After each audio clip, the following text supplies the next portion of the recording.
My name is Amy Snyder, and I'm 27 years old. I reside with my father and mother. Our family has always stuck together as a trio since my early years. Growing up, I've always admired my dad.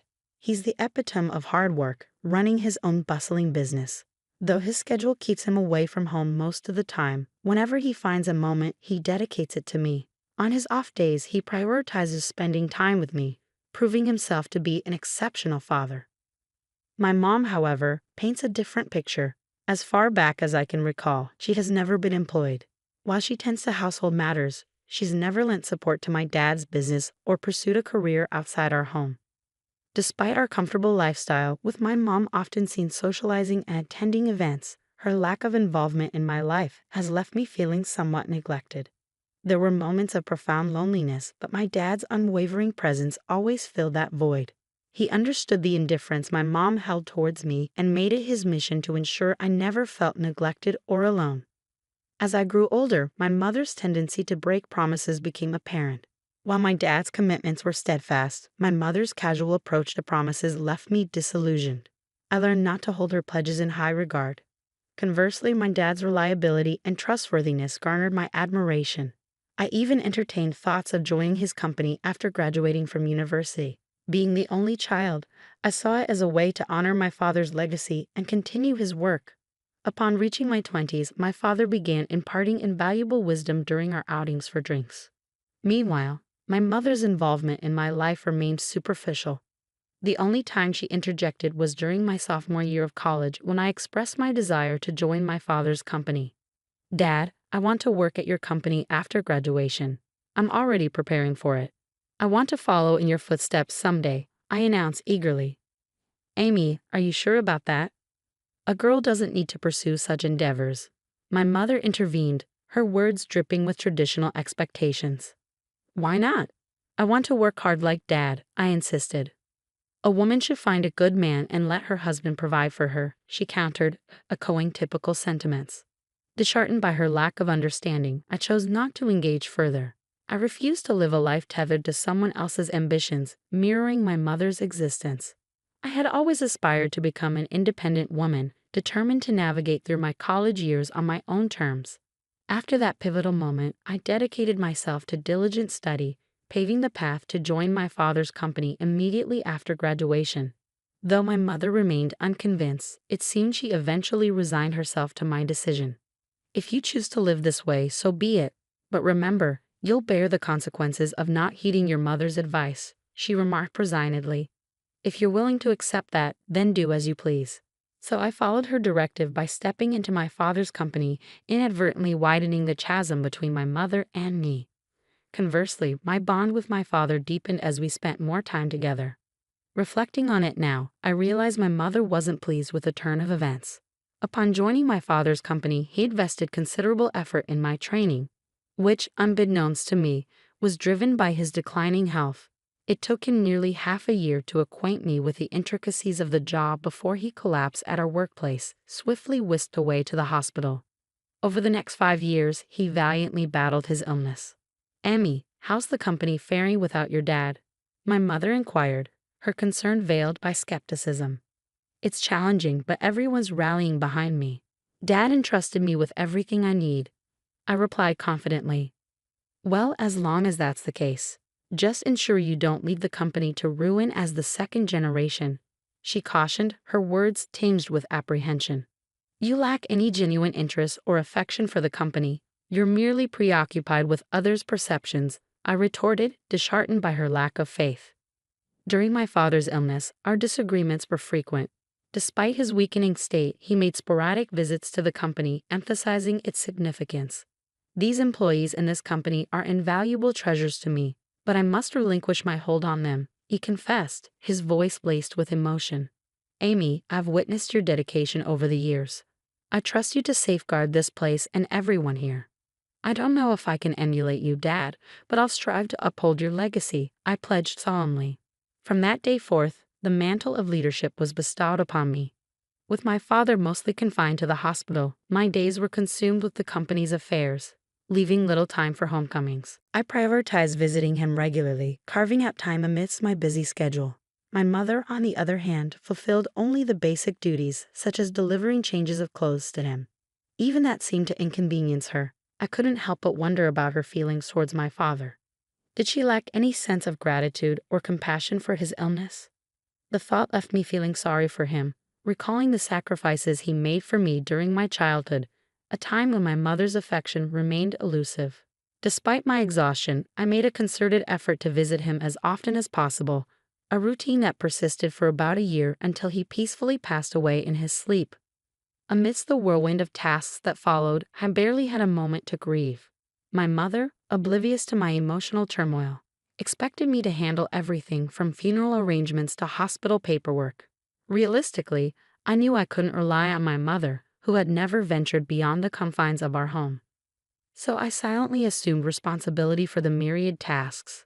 The day after the funeral, my mother broached the subject. "Amy, now that the funeral's over, you've settled down, haven't you?" she inquired. With a heavy heart, I accepted the reality of the situation. "Please leave this house. I've just inherited 200 million yen, so I have no use for you anymore." "Thank you," she declared, as though it were a mere formality. Her words stung, but I had anticipated them. Further discussion seemed futile. Did she truly believe that wealth could replace familial bonds and absolve her of responsibility? With a multitude of questions swirling in my mind, I made the decision to depart. The next day, I arranged for the sale of all belongings associated with me, leaving my mother utterly surprised at the speed of my departure. I had meticulously planned my departure, but I harbored a secret from my mother. Despite her claim of inheriting 200 million yen, my father had entrusted all financial matters to me, designating me as the sole inheritor. Not a single yen remained for my mother, a decision my father made adamantly while he was still in good health. "Your mother lacks the understanding of money management or prudent spending. I want you to provide her with monthly household expenses," he instructed me. "If she receives a lump sum, she's likely to squander it immediately. If she protests, refuse to give her a penny."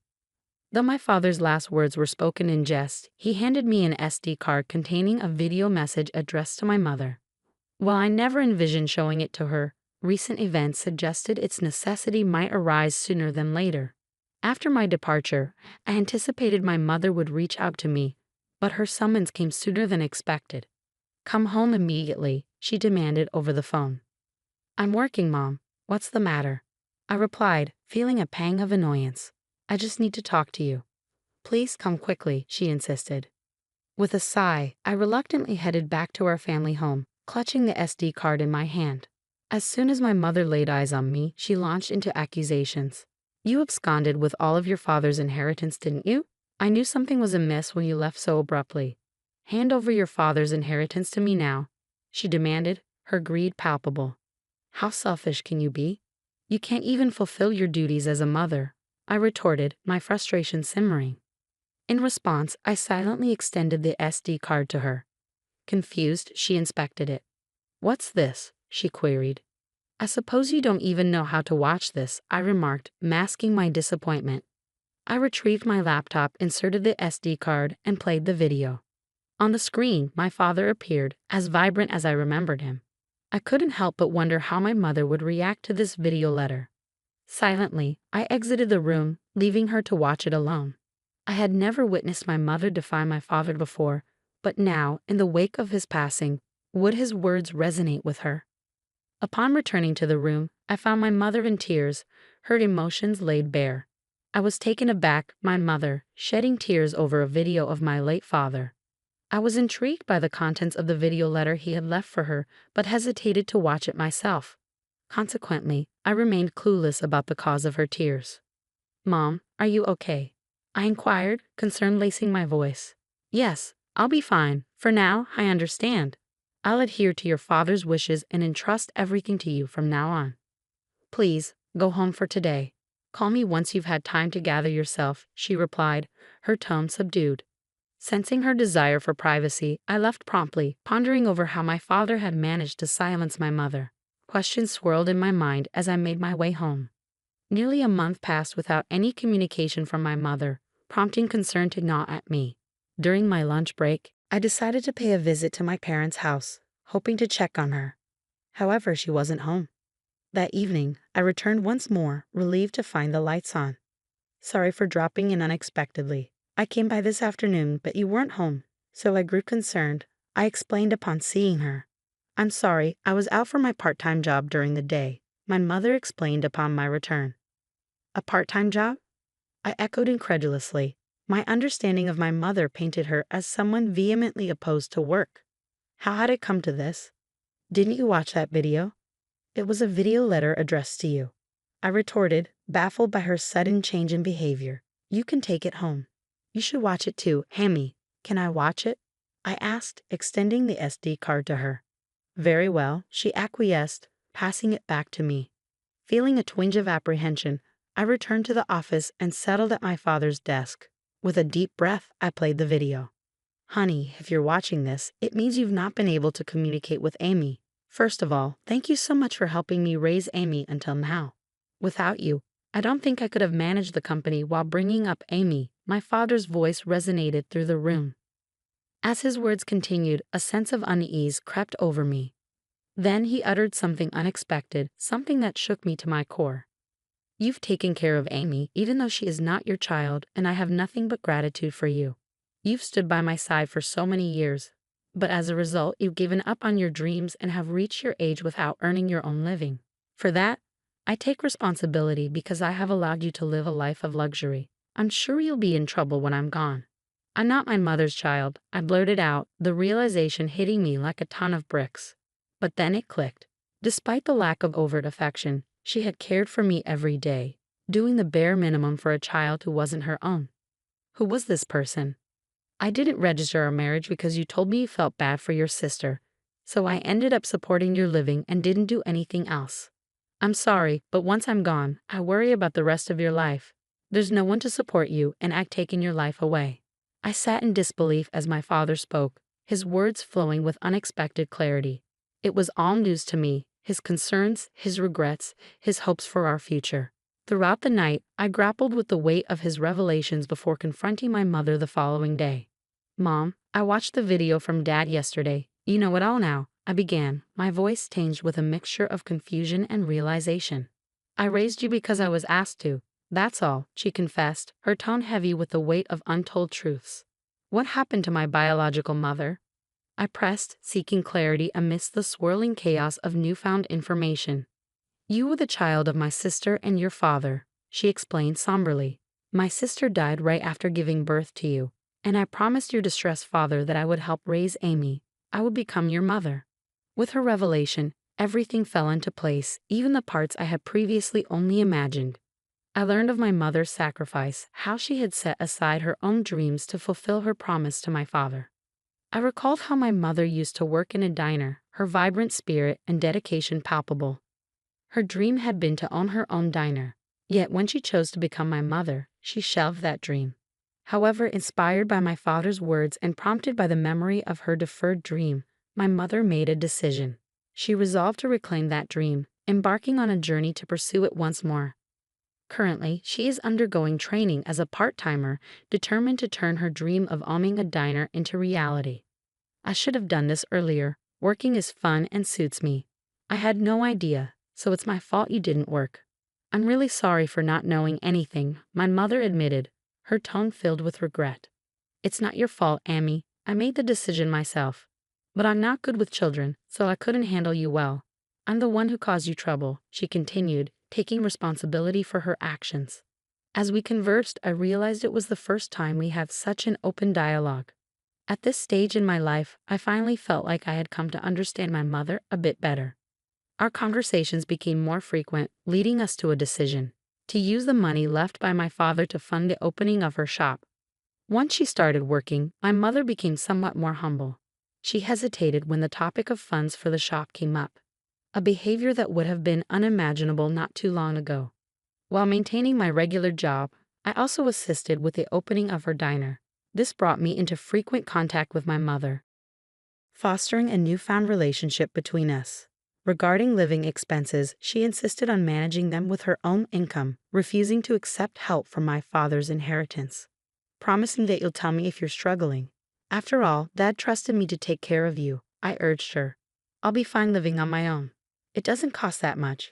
But in terms of my diner's expenses, she trailed off, her determination evident. I'll be relying on you. Of course, I'm looking forward to it too, so do your best, my mother encouraged, her eyes filled with hope and anticipation. After many years, we finally became a real family, and now we are living harmoniously. She isn't my birth mother, and perhaps it was just the right time for me to learn this truth. Your diner is finally going to open tomorrow. Your dream is coming true, I remarked, filled with pride as I watched her dedication. Seeing you work so hard at that company reminded me of my own dreams when I was younger. I believe that's why I've made it this far. It's all thanks to you and your father. Thank you so much, Mom. I expressed my gratitude, feeling a deep sense of appreciation. Promise me to always be my mom, Amy, she implored, her voice filled with sincerity. From now on, let's get along even better than before. After all, we only have each other, I replied, feeling a newfound sense of closeness. Upon my father's death, the truth was revealed, and I accepted the reality of our situation. Deciding to live on with just my mother and me, I contemplated moving back to my hometown and living together with her again. I don't cook, so my mother is concerned about my poor diet and is supportive of me coming back, I explained, feeling touched by her care. My father would probably be surprised that we're getting along so well. His house, company, and inheritance that he left behind. I'll protect them at all costs while continuing to get along with my mother in order to become a real family. I vowed, determined to honor my father's legacy. We visited the graves of my father and my biological mother, my mother's older sister, to give our daily life updates.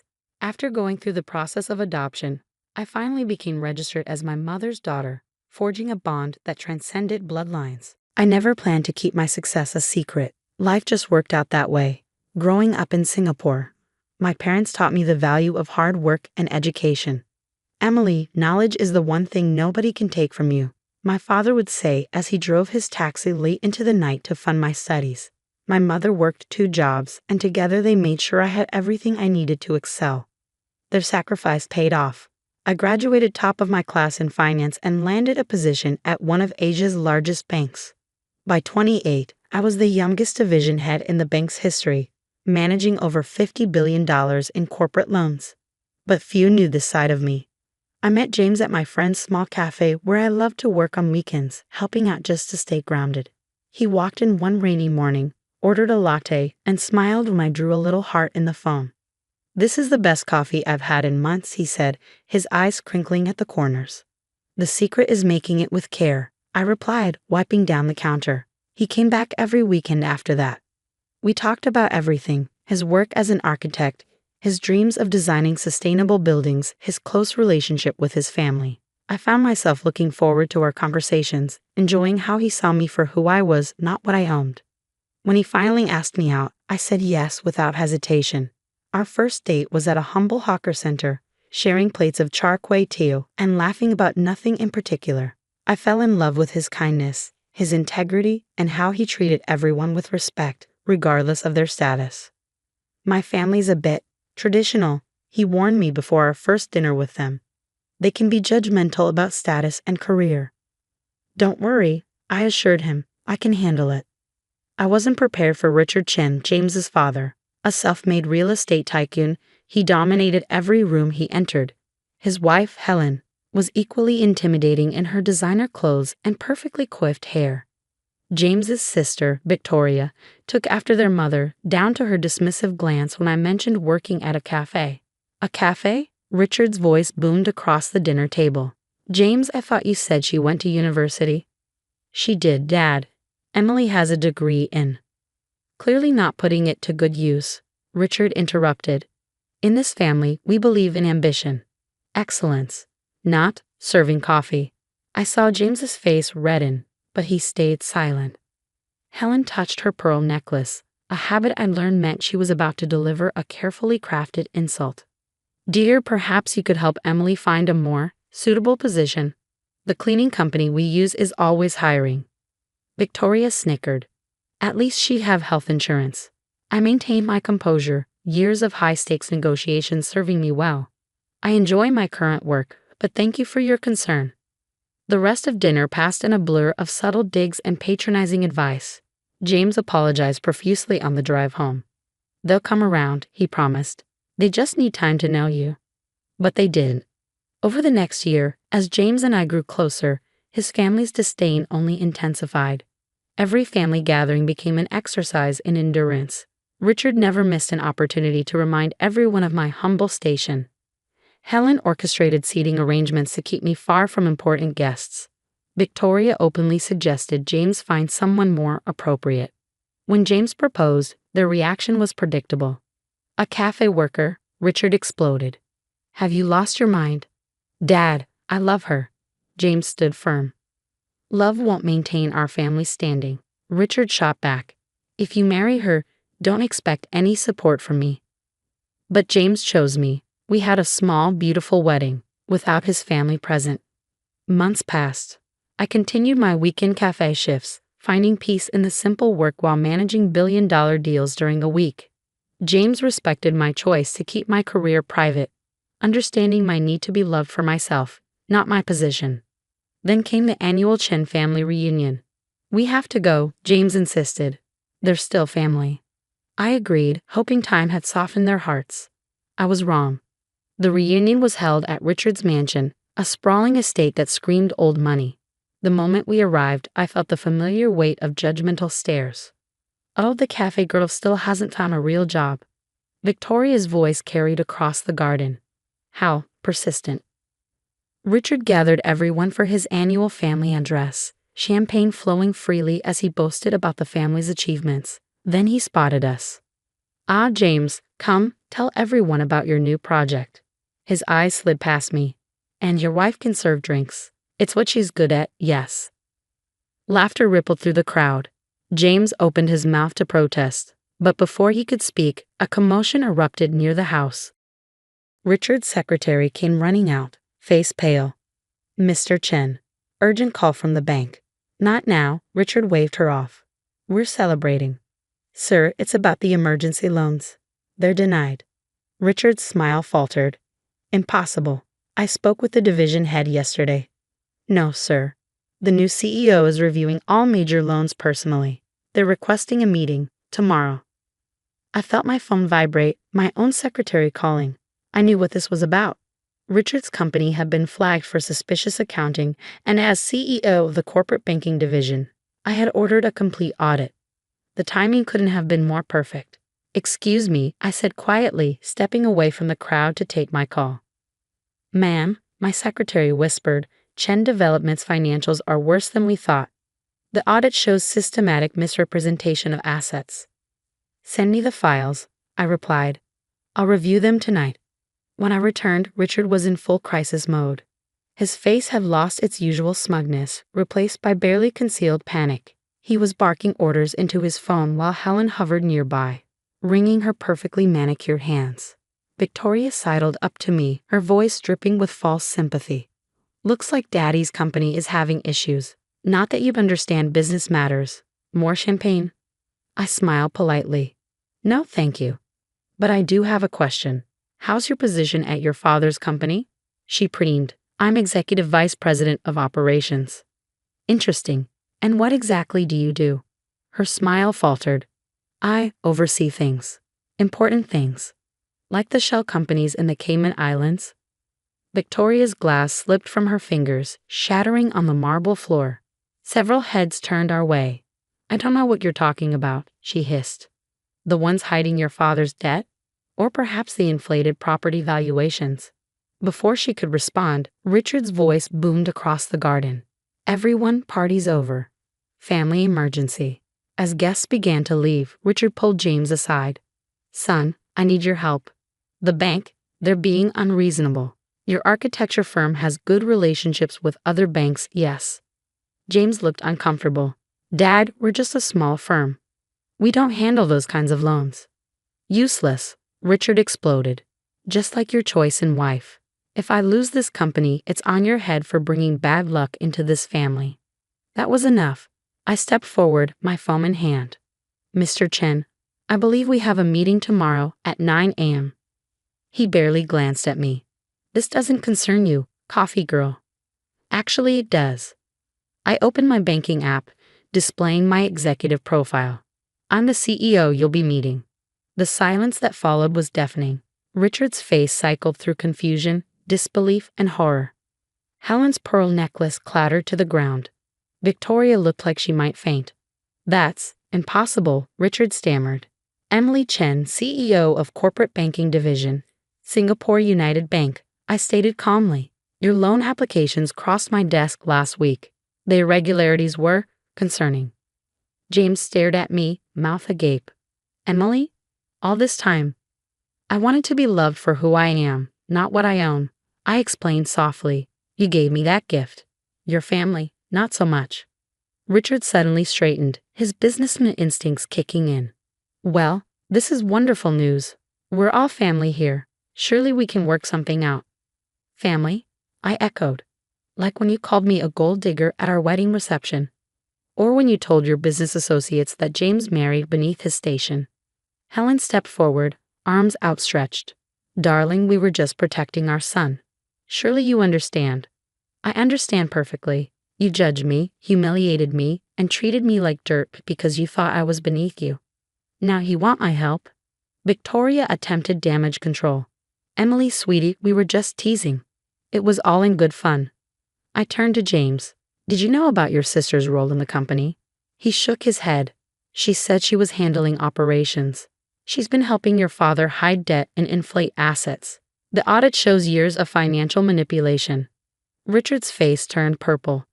"Now see here, you can't just." "I can and I will," I interrupted. "Tomorrow's meeting isn't about loans, it's about fraud investigation." The color drained from his face. "You wouldn't dare. We're family." "Family?" I laughed softly. "Let me share some wisdom from my father, the taxi driver you mocked at my wedding. He taught me that true family supports you, believes in you, and loves you regardless of your status. You've done none of those things." I took James's hand. "The authorities will be contacting you tomorrow. I suggest you get your lawyers ready." As we turned to leave, Helen called out desperately, "Wait, what about Victoria? She was just following orders." I paused at the door. "Actions have consequences, Helen. Victoria chose to participate in fraud. She'll face the same investigation as everyone else." The drive home was silent. Finally, James spoke. "Why didn't you tell me? Would you have treated me differently if you knew?" He thought for a moment. "No, I fell in love with you, not your job." "That's why I fell in love with you too." I squeezed his hand. "I'm sorry for keeping this from you. I just needed to know our love was real." "What happens now?" I sighed. "Your father's company will be investigated. With the evidence we have, there will likely be criminal charges. Victoria too, if she's implicated. And us. That depends. Can you handle being married to a woman who makes more than your entire family combined?" James laughed, the tension breaking.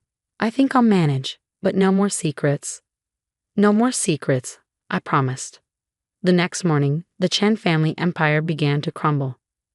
Richard arrived at my office precisely at 9 a.m., flanked by his lawyers.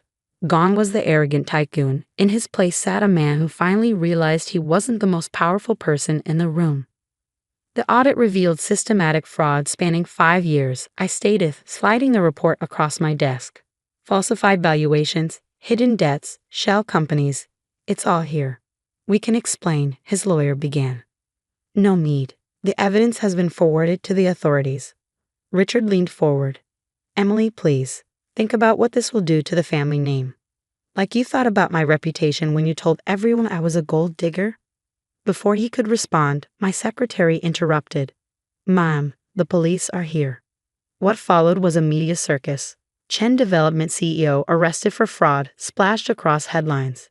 Victoria was taken into custody next, her designer handbag clutched to her chest as officers led her away. Helen had a very public breakdown at the country club. James stood by me through it all, though I knew it pained him to see his family fall apart. "They did this to themselves," he said one evening as we watched the news coverage. "You just exposed the truth." Weeks turned into months. The investigation uncovered more than even I had suspected. Richard had been running a complex scheme, using inflated property valuations to secure loans, then channeling the money through shell companies. Victoria had helped coordinate the fraud, her executive position nothing more than a front. The trial was swift. Richard and Victoria were both sentenced to prison. 8 years for him, 5 for her. Helen was spared criminal charges but lost everything in the asset forfeitures. One day, as autumn painted Singapore's gardens in golden hues, Helen appeared at my office. "I know I have no right to be here," she began, her designer clothes replaced by simple cotton. "But I need to say something." I gestured for her to continue. "I was wrong about you. So terribly wrong." Tears filled her eyes. "We judged you because we thought wealth and status were everything. Now I'm alone, living in a small apartment, working as a sales clerk, and I finally understand." "Understand what?" "That character matters more than cash. You were kind to us even when we were cruel. You could have destroyed us completely, but you let the law take its course. That's real class." I studied her face, seeing genuine remorse for the first time. "What do you want, Helen?" "A chance.